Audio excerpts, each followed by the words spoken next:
Kuruma naxoşe epilepsiye. Çend cara gerand jî divim tînimê ama madî durumam düşük henekî. Ez hestikim henekî yardımê binem. Ez cavekî xilas kim ez na Saya Mehmet Hoca da manî vê derê mira bûne destek. Ez digerinim ama çare tune. Yardımek binem ez bi hemecikî dinê. Ez en azından cavekî xilas kim. Her türlü işe bimine, ziro cem'e, miro cemlinim ez. İtihacar cem bimine. Vaki diyeceğim bigarine ne bimine. Hem hastikin alçavi bimine. Hem hastikin ki dünya tarihi dekhere. Güneye yani. Mesela hastikin. Cinsel engeller öğretmeniyim ben. Adım Mehmet. Şimdi Baran Çiftçi ile yaklaşık bir yıldır birlikte ders işliyoruz.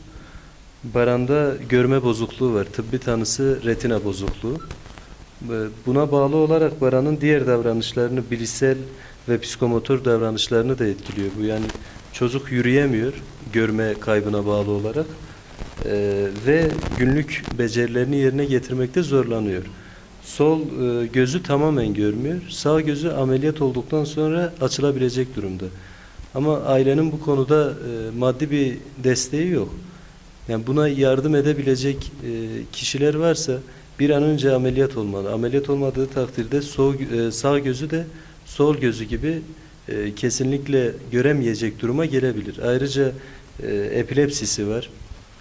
Yine aynı şekilde beyinde su toplamasına bağlı olarak hidrosefali gerçekleşmiş. Bu da şu an şant yardımıyla kana karıştırılıyor. Bu konuda daha önce kaymakamlıktan ailenin talebi oldu. Birlikte dilekçe yazıp gönderdik. Çocuğun aldığı bakıcı ücretinden dolayı bu yardım da verilmedi. Zaten verilen yardım da sadece hastaneye kadar gidip gelebilecek şekilde olan yol ücretiydi.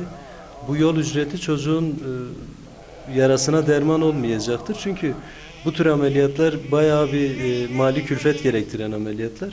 Bunun tamamen karşılanması gerekiyor. Yani bu ailenin de bunu yerine getirebilecek açıkçası durumu yok.